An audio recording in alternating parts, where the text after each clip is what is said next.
Our next guest is Mark Smith from Smith Lawnscapes, St. John's, Michigan, $5.4 million business, a broad mix of services, fert, softscapes, hardscapes, excavation, maintenance, snow.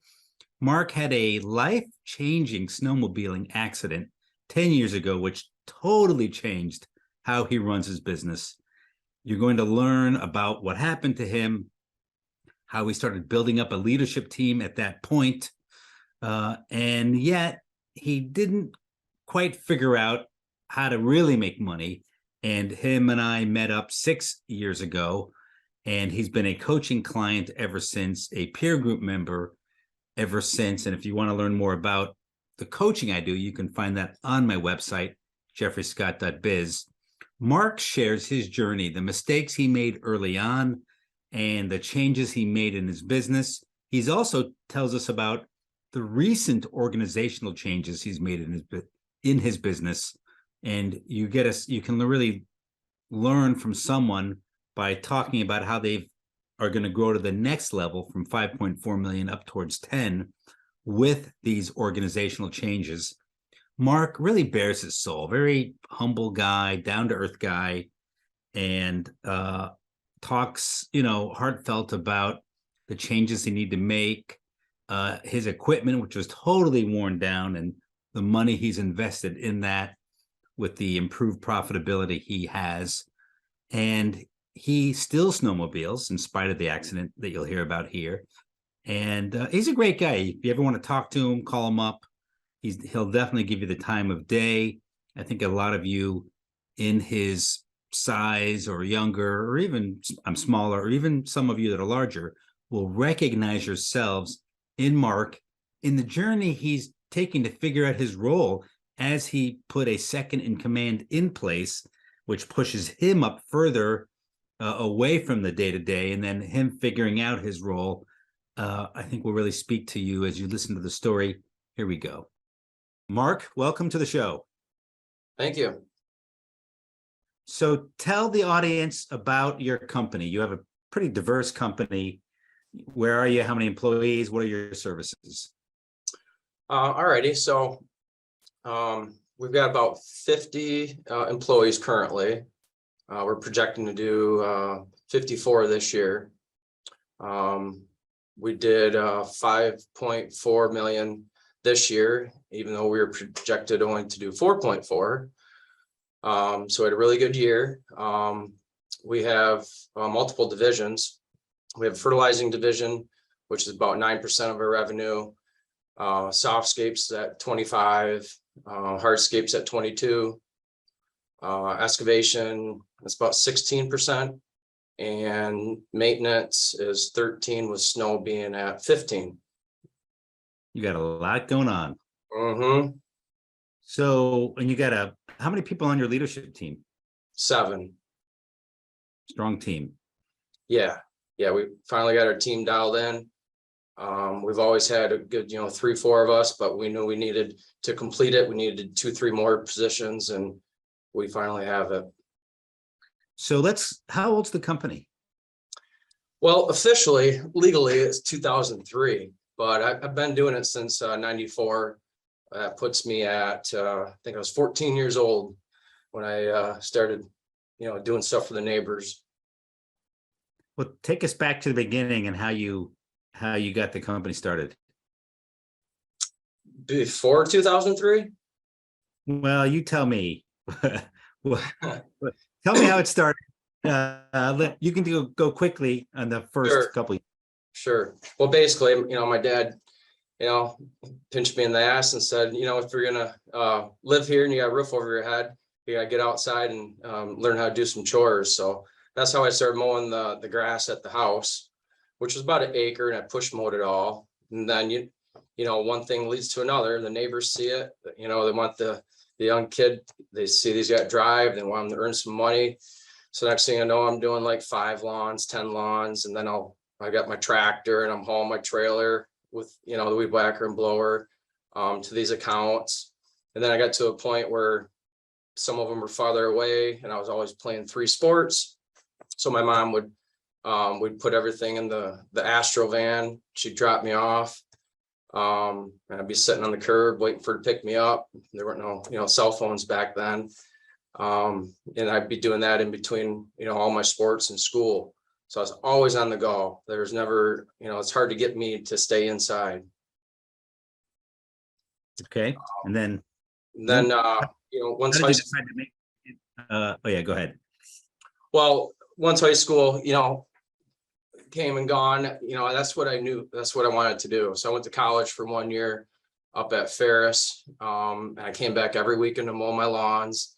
So then I decided that wasn't feasible. So I transferred to LCC, a community college, that would allow me to grow what I wanted to do, plus learn and acquire some more knowledge through the architectural program, which I did a little bit of that through MSU, and then my small business degree through LCC.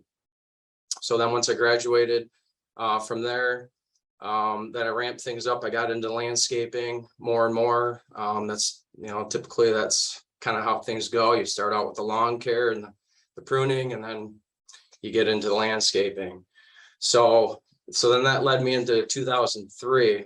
But, prior to that, I was still I was farming with the family farm. We do mint. So I'd be doing that all day, but I'd be on my phone with, my guy that was mowing the lawns. And then I worked for another farmer for 4 years during the day, but not weekends, but still, had, some people help me do my mowing and landscaping. And that got to a point where I just couldn't do it anymore. So I got rid of that and just went into my landscaping career full time. Is that when you legally founded the business? Yeah. I was walking on a lot of thin ice, didn't know anything. So, insurance wise and, getting loans at 18-19% and didn't have any money to buy anything. So I'd sell that even though I still owed money on it. And, because I needed some cash. So, playing the game, learning, I didn't work for anybody. So it was hard to know what to do. So, I fell down a lot. And I still do, but that's how I really learned how to make it and obtain from falling down so much, not to repeat the same mistake over and over. Now your brother works for you. When did he join the business? So he worked for me part-time while he was working at UPS, but then when I was in a snowmobile accident 10 years ago, that's when he decided to come on board full time and basically retired from UPS. So that snowmobile accident really was the transformative point of your business, huh? Yeah, I know it's emotional, but what happened? It was a big game changer. So yeah, 10 years ago, it puts me at 32. Got a cabin up north. I'm avid snowmobiler still to this day. Just, ride. I do things different style of riding, but I was actually with my brother. He was at the cabin with another buddy, and I took off by myself. It was on a Friday, about 11 o'clock at night. And honestly, I don't know how this happened, but I went straight instead of going with the curve of the road. There's only a half mile from our cabin, traveled it a million times. And next thing you know, I could just see jack pine trees in front of me. And I went 120 feet into the woods. I hit probably 6-7 different trees. And then, I bounced off trees, this big. And then the last tree like that finally hit me dead center right here, crushed my cervical. And then I was paralyzed from the waist up. I ended up, there was nobody around. What's that? Did the waist up? Yep. And Okay. I had to get myself out about 3 foot of snow with my legs. I remember all that to a T. Walking back, it was snowing really hard that night, inch an hour. So I walked back to the cabin, and I could my left side was my worst side. My right side, I could move some fingers. So I was able to twist a doorknob to get into the cabin. I seen my brother and my buddy sitting there eating popcorn. I was gone, I guess they said about a half hour. And they're like, geez, where you been? We were going to come looking for you. And that's when it all started pretty much. Cause then I said, well, I screwed up. So I smiled at them. I had teeth, broken, and they asked me what was wrong. I told them, and then, then the pain was starting to set in, and that's when the nightmare really began. I was in the hospital for about 15 days. I was in a coma. They cut me open right here. I had lots of complications. They had to actually cut me open 3 different times because of blood clots, internal. They cut you open in the neck, you said? Right there. Yep. That's where they installed the plate from C3 to C6. Okay. But, once I did that, I could start moving my fingers, my hands. But then I had complications. I had MRSA in my lungs. I had a blood clot. They had to go back in and take that out. And then a couple days later, I had internal bleeding. So then they put me into a seduced coma. So I was in that for about 3 days. And then, so then everything was fine after that. And I got out of the hospital, and, the recovery just took forever. I was in a hard cast for a long time, lots of nerve damage, lots of therapy. Hard cast on your whole body? On my neck. Oh, yeah. On my neck. So, I come into the office for like an hour. I had somebody that would have to drive me. And that's all I could do. My body was just hit because of the trauma it went through. And then, I just would progress and work my way. This happened February 13th. So by, I believe it was beginning of April, it's finally somebody could take me into the office. And then, next week I go for 2 hours, and so on and so forth, just get built up. And then by midsummer, I was back up to doing, 10, 12-hour days, but just pain all the time. And new things pop up every year because, you're fused and you had that trauma. So you're you're compensating, you're working other stuff. So, I've got, since then I've got a good team of doctors. I see a DO once a month. I have ribs that pop out. What's that? What's a DO? A DO is basically, you take a chiropractor, and instead of doing any fast movements, a DO goes through your entire body, puts everything back where it needs to be, but through a process of manipulation, like slow movements, nothing fast. And I needed that because of all my nerve damage. And I work out with a trainer at MSU. I have acupuncture. I have a deep tissue massage therapist every other week. So I have to have all that. If I don't, this whole tractor goes down. So very fortunate that I do have a good team like that. But it, mentally, the first few years was rough. You're on pain medicine, always in chronic pain. But it almost seemed like it just got to the, point where I was like, enough's enough. And it was like a mindset. You can actually overcome a lot of that stuff mentally. And I did. I quit cold turkey, and, a lot of that medicine, and I had to get back in the game. And I know I couldn't do it physically anymore because of my condition, which was tough because prior to that, that's all I did. I wore all the hats. So, not being out there and working with the crews and shoveling, it's a tough thing. It still is to this day.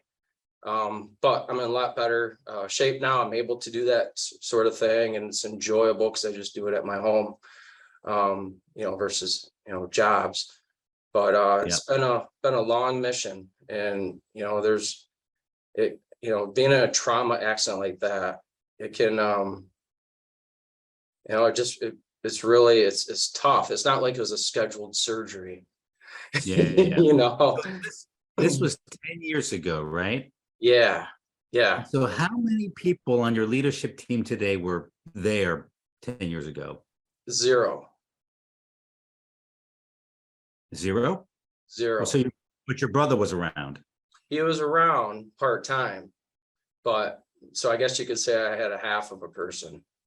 So where was Kevin? Kevin's your second in command, your general manager. He Yep. wasn't the team then? No, so we actually, Kevin was working for a company where they treated lawns. So we subcontract the company he was working for out. So they're doing like 50 of our accounts. But then we became good friends as we were doing that. And then things weren't panning out for him on his end. And he could just see things escalating here in St. John's, and he actually moved into St. John's.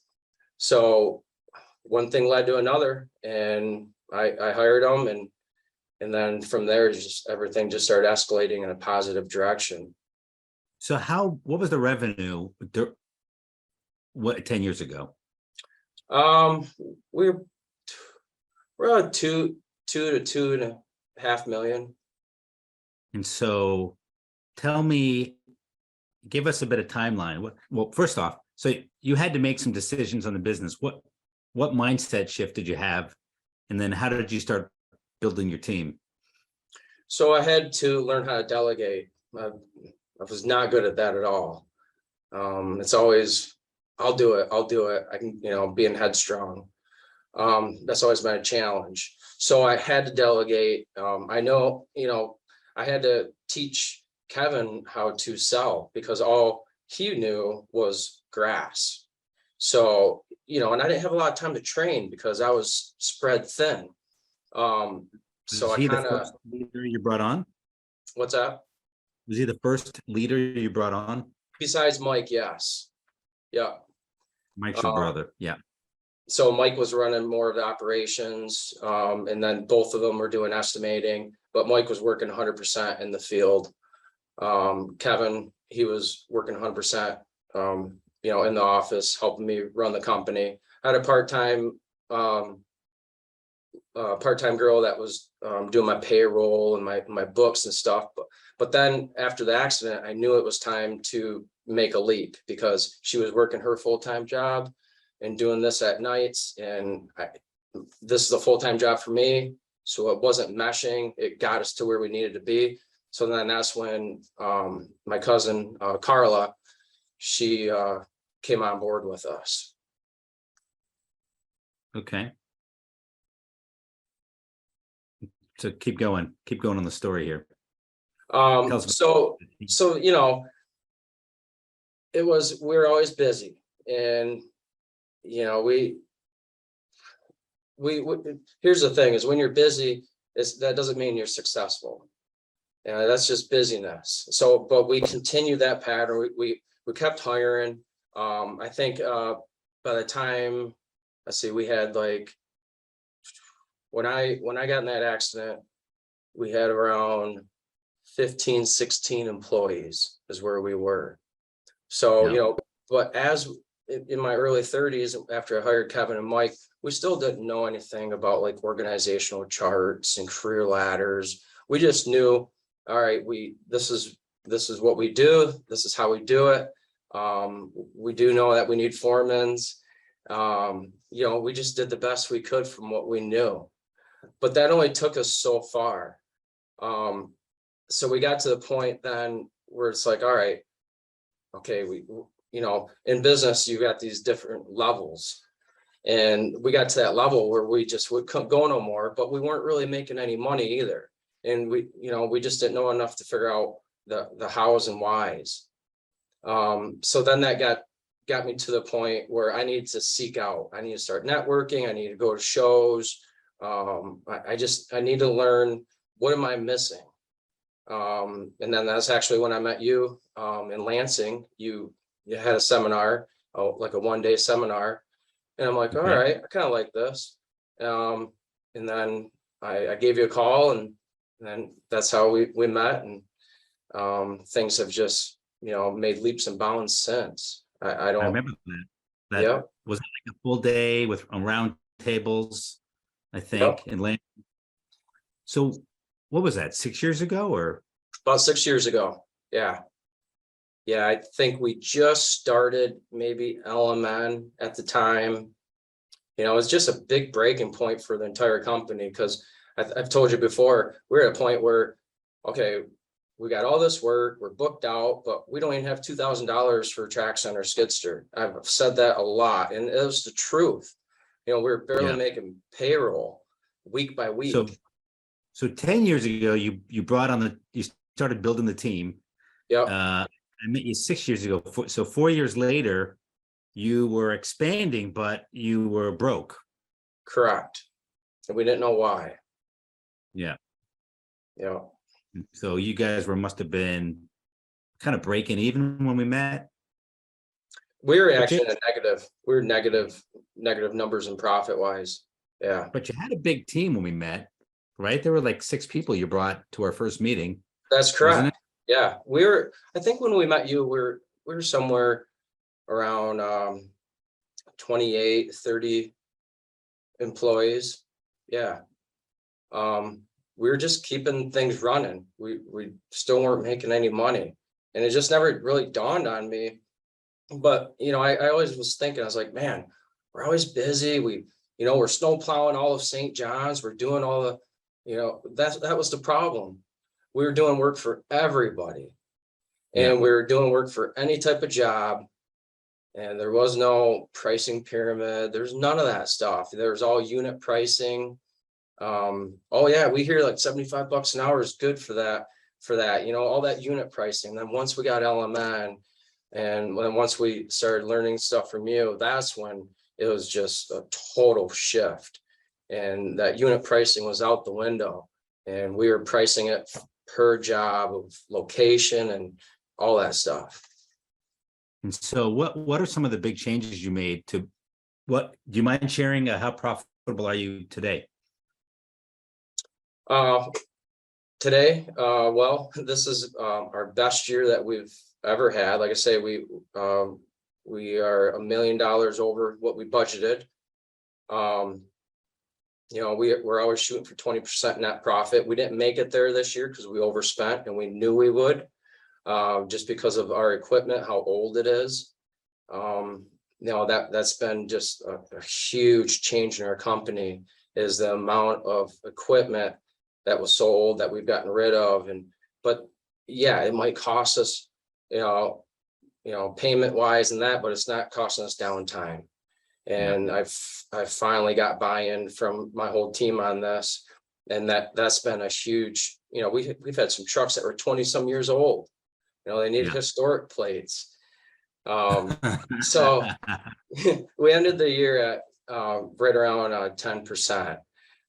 Next year will be totally different. Our budget's a lot more accurate. We've got historical data.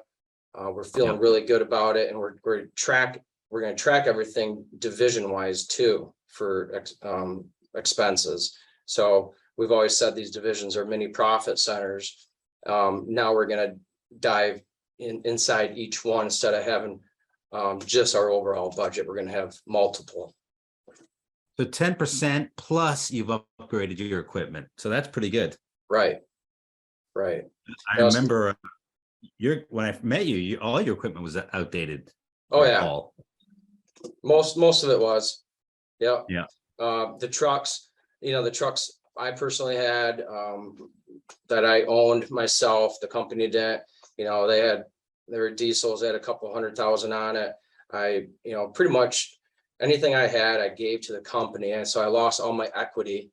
So, here I am 42 years old, and I have zero equity in vehicles because I gave everything to the company. So I almost like I'm starting over.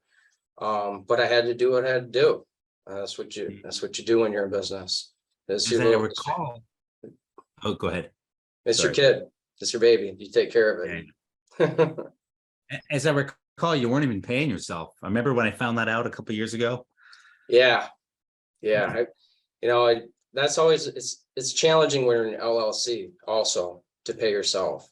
And I don't like how that works. We are going to be changing that in 2 years. But no, I was not paying myself. Even during COVID, I decided, I'm not going to pay myself. Mike and I were the only ones in the office at the time, because we were shut down.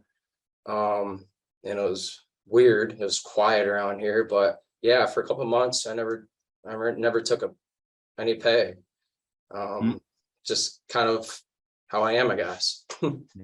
Yeah. But it's important to budget for your pay so that you can make it, so your profit's a real number. I know you didn't plan for this question, but what are a couple of changes you made to go from being in the negative to positive net profit and cash flow? Well, there's a lot. Some big ones that stand out in my head is just an organizational chart, knowing where you're at, and then having all the employees know where they're at.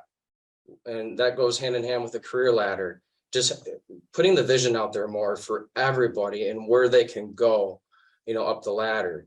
The org chart has been probably one of the best things personally for myself. We have one for snow, and now we have one for the spring, summer, fall. And, I look at it almost on a daily basis. We talk about it every week in our staff meetings. Just when we came down to see you last month, within the first couple hours, the org chart's what really set the tone for the rest of the day. And we made some huge changes, and they're all internal. Yeah. And I like it. Yeah, we did. Yeah. Really big. Yeah, excellent.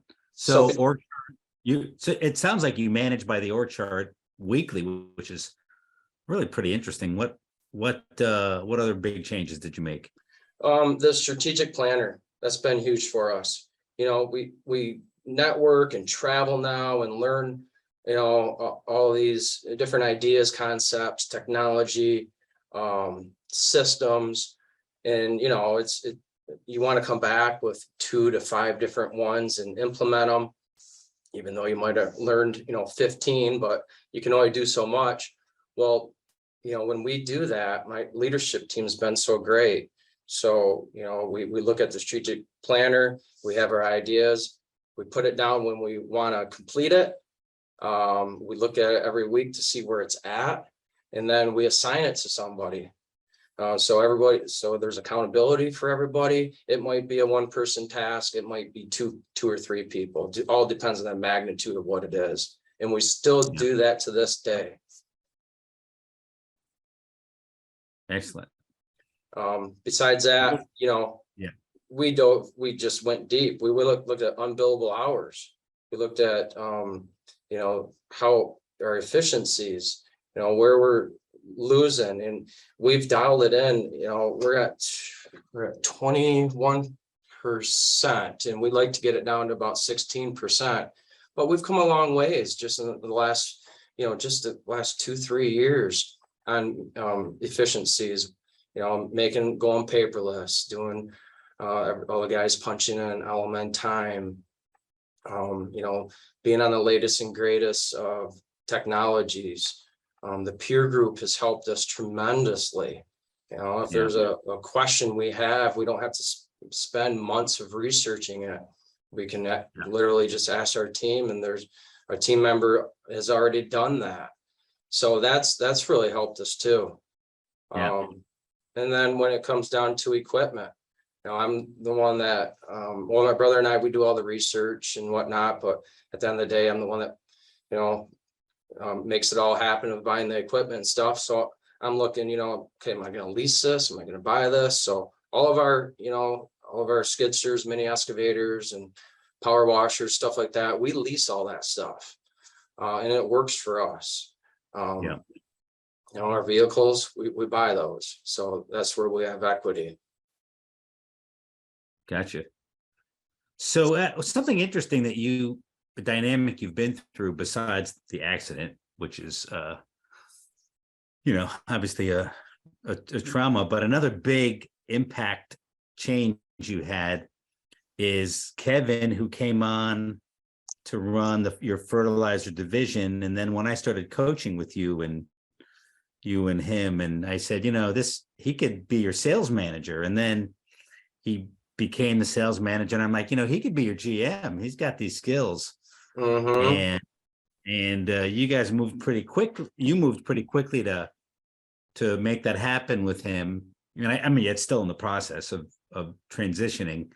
And how has that been for you? I think you're such a hands-on owner. You used to work 90 hours a week, which is nutty, but yeah, that is,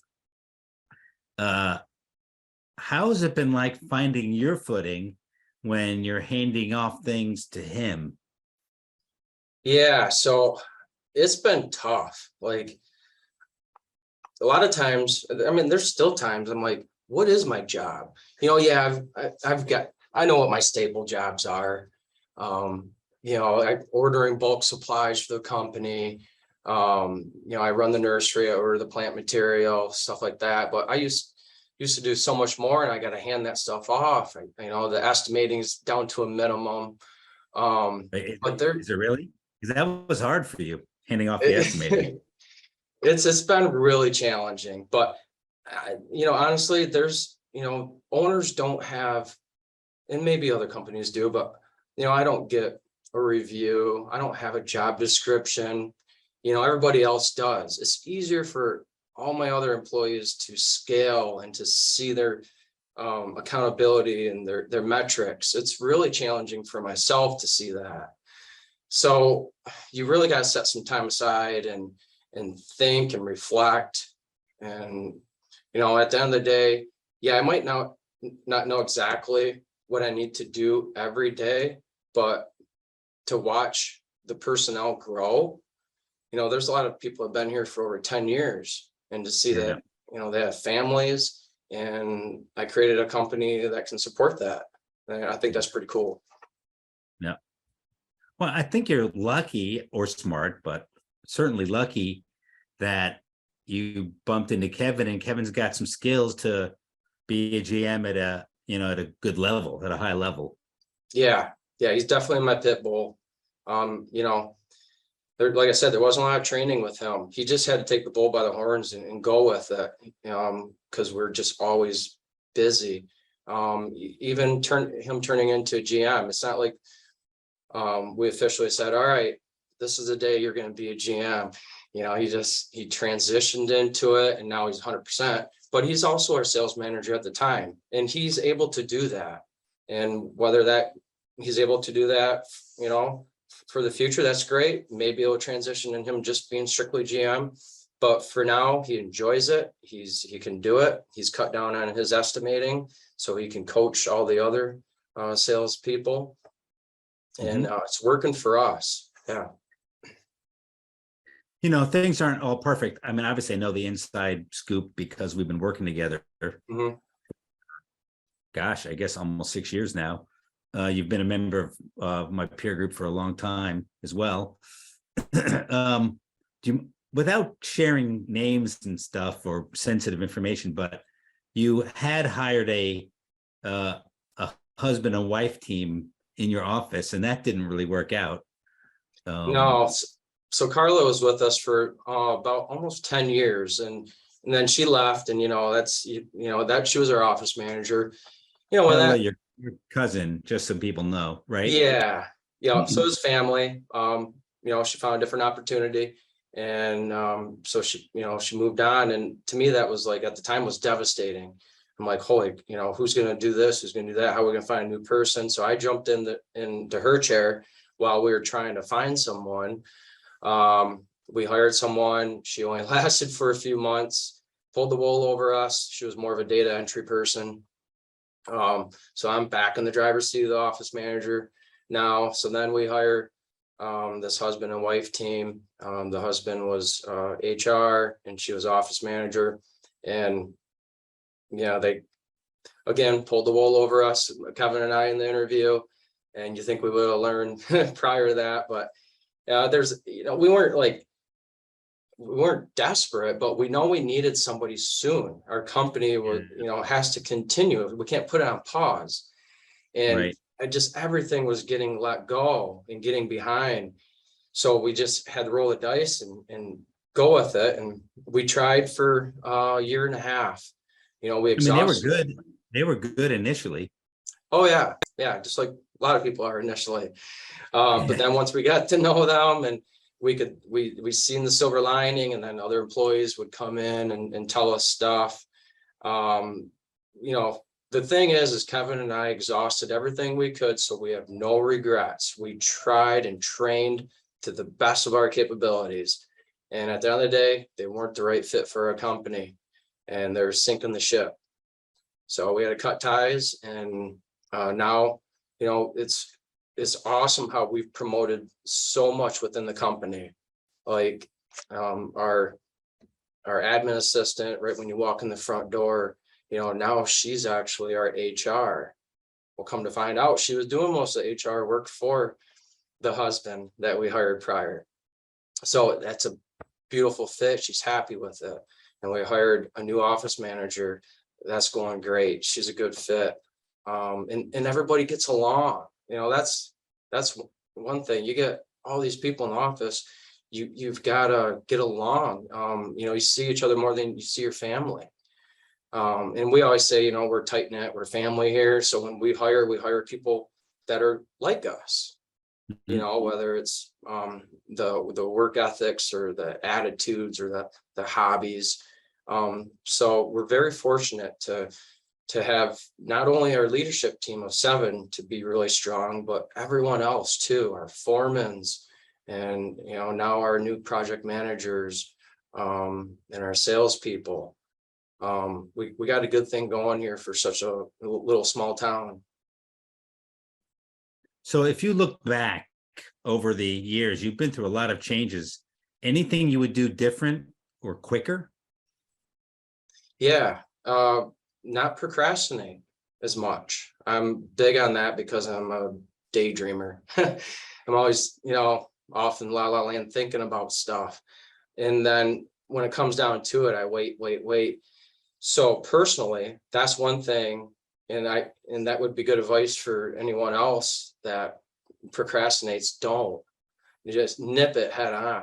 You know, now as a company, when we have some weak areas, whether it's an employee or just something that we know is not where it needs to be, we just take it head on. We don't wait as long as we used to. So that's one thing, is just take care of issues sooner than later. Secondly, know your numbers. I mean, you got to know your numbers. I don't even know how we survived all them years, you know, knowing your numbers to a detailed depth. That's a good way to put it, I guess. Don't really need to get into nitty gritty. Just know and check on those numbers on a daily, weekly, monthly basis. Have reports sent to you.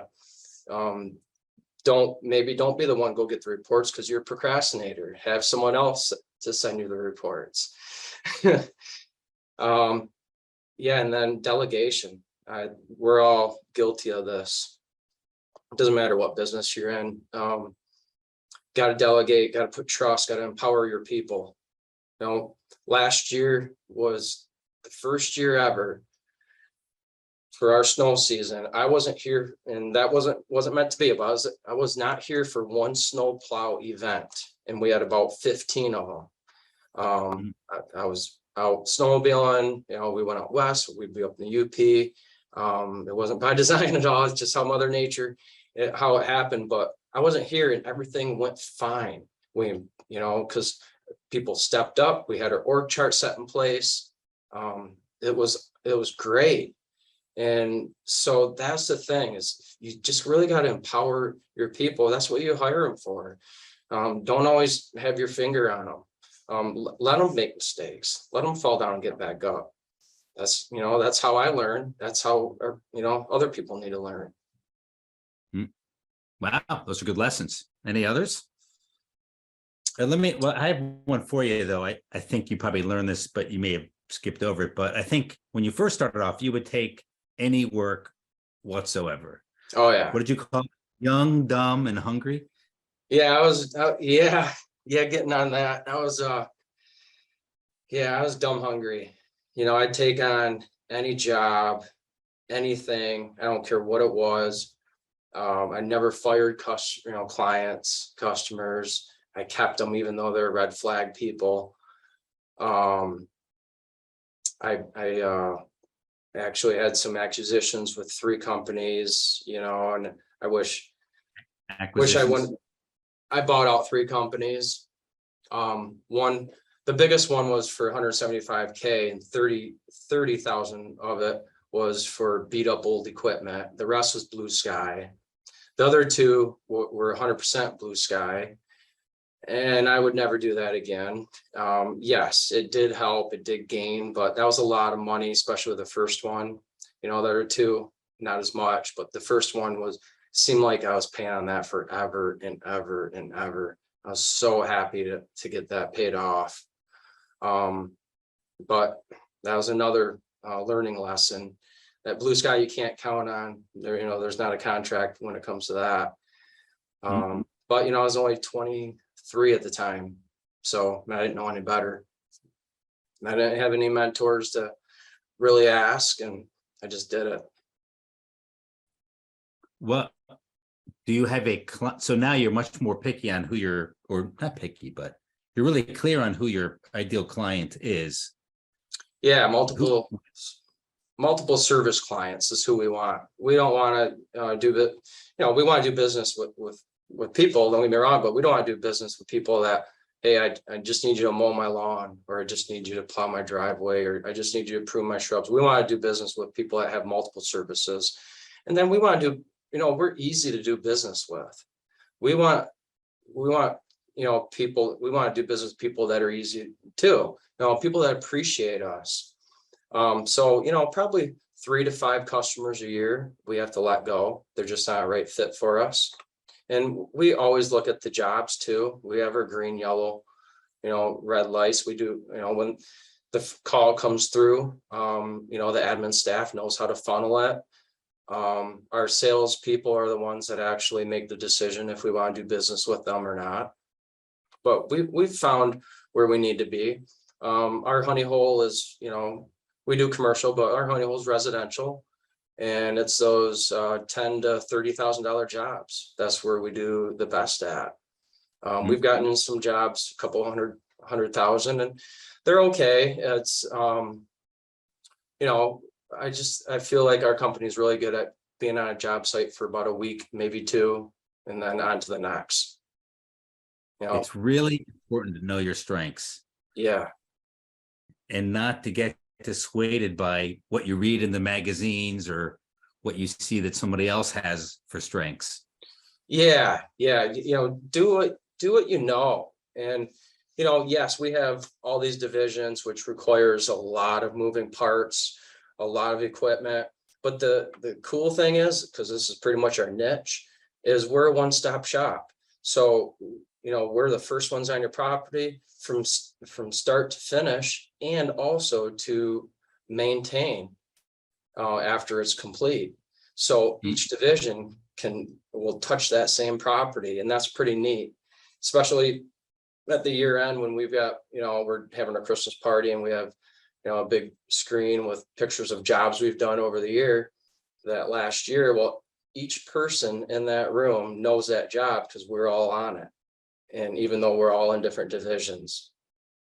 So that's teamwork. Tell me your vision for the future. It seems like you're set up to double the size of your company by these divisions. They're like pillars that you've put deep into the ground that you can build on top of. Yeah, so it's shifted a little bit. So last year, we actually moved our mowing into maintenance. Mowing was just a separate division. And maintenance was, you know, very, very minimal. So now mowing and maintenance are together. Well, now moving forward, we're going to take our fertilizing, weed control for lawns, plus that includes, you know, insecticide, fungicide for trees and whatnot. We're going to move that into the maintenance division also. Then our Lawnscapes division, that also includes doing tree installations and irrigation. And I know every company is set up different, but this works for us because, you know, irrigation, you know, if trees were doing 500,000 then, or close, or, you know, or more, maybe that would be a separate division. But for right now, that's what works for us. Our excavation division, you know, that includes all of our hydroseeding. Our hardscapes division, that includes our lighting. But we're going to be ramping up the lighting. That's a lot of good profit, a lot of good margins in that. And maybe someday that will be its own division. So we've done that. And then we've brought people up. So my maintenance manager now, he's our production manager for the entire company. He'll be doing all the scheduling. And now we've got foremans we brought up to be project managers. And they've been with us for 8 to 10 years.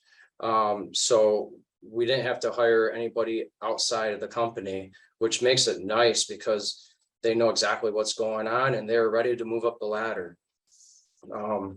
So now we just gotta, find people to fill, where they were. But it's a lot better to do it this way than hiring external. Wow, that's great. The other thing this allowed us to do is our salespeople also run the jobs. So, they make this sale, they manage the crew, and that's a lot, and it takes a talented individual. So, we struggled with that up until this year. Once we met with you in December, we've made this change, and we're really excited because now the people that are going to be selling, instead of them selling half the time because they're managing, now there's no managing. They're going to be selling, and they're going to be the communicator with that client, but they're not going to manage. The project manager will manage. Though the sales guy would do the handoff, give that person all the data, and now we're going to be able to sell more. So this whole change in our org chart is going to allow us to just make a whole new, like, now we're over this hump. So now we've got this next mountain that we're going to be climbing. So it's been like this, but you're always going up. Even back in 07 and 08, we were going up because of the environmental work we were doing. So we've been very fortunate. And on the flip side, we're very fortunate also compared to a lot of companies, especially like in our peer group of land and property. We're down here, we've got this lumber yard that we moved into, which will be paid off this summer, but it's about 4 acres.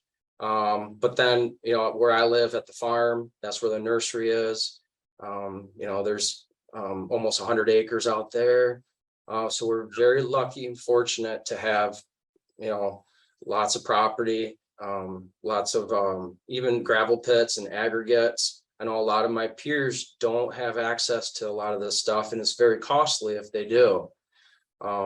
So we might be up in the Podunk area of 10,000 people in this town, but there's a lot of good to it though. Yeah. Is your town big enough to support doubling the size of your business? Yes, because of our surrounding communities. You've got East Lansing, Okemos, Hazlet, a lot of good money over in that area. That's only a half-hour drive. Now we work about 45 minutes around here. So there's tons of towns and cities. You got Lansing. And then we work up north, about 2 hours north of here, where I grew up, my family, having cabins and stuff. We work up there on Blue Lake. So, we're in our vision, that's going to be one of our next locations, is to have a place open up there. I have a question for you. How come everybody in Michigan, no matter where they live in Michigan, they've got like a cabin? They got a cabin north of them. Like they can be up in Petoskey and they will still travel further north to go to their cabin. That's very true. Yep, they'll go in the UP, and then once you're in the UP, the cabins are actually called camps. It's a different terminology, but up north is a big thing in the state of Michigan. Uh-huh. I don't know why. It's beautiful up there. That's probably why. So if you're up in the UP, do you go to Canada to go further north? That'd be the next step. Yeah. Wow. Crazy. Michigan has everything you need. Whether it's sand, mountains, asphalt, and cement buildings. We've got everything the whole United States has. So a lot of diversity. Do you still snowmobile? Oh yeah, very much. Back, we used to be trail riders. How many miles can we get in a day? Now we call it boondocking. We make our own trails. We have GPS units. We wear backpacks with survival, kits, and we have walkie-talkies. We can be off grid, no service at all, and that stuff will work. So we explore, we go where, no person's been before. And we go out west every 2 or 3 years, but then other than that, we pretty much go up in the UP and up into the Keweenaw, which is the farthest point of Michigan. It's about a 10-hour drive just from here. Michigan's a long state to drive through. I think it takes about 14 hours to go from bottom to top. But yeah, very avid snowmobiler, so it's a passion of mine. Do you know Mark Hutton? Mm-mm. He's another client of mine. You'll meet him ultimately, and he's in a different peer group. And so we made a bet. My wife and him made a bet a couple of years ago that if we could increase his profit from one year to the next, he would pay for us to go snowmobiling. But if he lost money, we would pay for him to take us snowmobiling. And he made more money, so now he's taking us snowmobiling. We're going to drive from Boston up to New Hampshire, up to like Northern Ontario, wherever we're going to meet him. I don't know. He's Really? somewhere. So we'll be going for a couple of days up there snowmobiling. Any tips for me? Yep. It's all about the gear. It's all about the gear. That's all. Your gloves, your helmet, your suit. If you have the right gear and you don't get cold, you're going to have fun. Okay. Yeah, I don't know. Now that I live in New Orleans, I have to see if I may not even have that right gear anymore. I can give you some pointers, and I don't know, maybe you got to rent some stuff up there. Yeah. We wear the motocross helmets with the goggles. But probably in your the way you guys are going to go, you probably want the full head helmet. There's a lot of different avenues and different ways to go. But if you're warm, you'll have fun. If you're cold, you're going to hate it. Yeah. All right. I will start checking into that. We'll be we're going to drive up like 10 hours from, I don't know, is it Boston or New Hampshire? We're going to visit somebody in New Hampshire, go snowboarding. We're going to drive all the way up, visit him, and then we're going to drive down to Detroit to drop our car off again, because if you drop it off in a different country, the costs are much higher. So it's cheaper for us to keep driving and all the way to Detroit to Detroit. Wow, that's interesting. Yeah. Yeah, we've even got heated gloves, battery powered heated gloves, battery powered heated socks, all of them little things that really help. Dang. All right, I'll be looking into that. So any predictions you have for the future of our industry? Yeah, well, I see things clamping up right now. And that might just be because people are talking, a lot of people are influenced by others. I don't really see anything, this year it's going to just progress. I don't think it's just going to hit us head on, but in general, we have to be salespeople now. We cannot just take it for granted and think all this work's going to just fall on our lap, because that's how it's been. And it's been that way for everybody. But now this is when, you got to separate the pups from the hounds. I think it's going to be, you're going to have to get aggressive. You got to focus on your existing clients, focus on your customer service. And if you do all that, everything's going to be fine. But if you don't do it, you're going to be struggling. Right now we're struggling because it's not snowing. It's probably one of the worst winters we've had so far. It might open up in February, I'm hoping. But other than that, as far as economy goes, things are looking up. We're stacking work. People are getting a hold of us. There's new homes still. There's lots of renovation work, which that's our bread and butter, is renovating jobs that are 30, 40 years old. Kevin and myself, he's like the bad cop, I'm the good cop. He's always like, man, I don't know, you might not have enough work, but he does that every winter. And I'm like, Kevin, it'll be just fine, just fine. And one of the reasons I think it's good for us is we live in this small town, and I started it, from ground zero, and my family's from here, and you just know everybody. And that means a lot. I don't know how it would be being in a big city where you don't have that small town mentality, and you don't really know anybody. So I think we're very fortunate in that aspect. But I really don't see any problems for our industry or our company going into this year. The following year, yes, I can see it being a little worse, but it's time to you want to keep spending. You don't want to you don't want to hunker down, because if everybody did that, well, then we are gonna crash. You just got to be smart about things. Pay off your debt, work with more operating cash, and just at the end of the day, just be smart about what you're doing, but don't stop spending. Okay. I think you've that kind of sums it up. You can only by spending, I think you mean investing. Is that right? Correct. Or are you imploring your clients to not stop spending?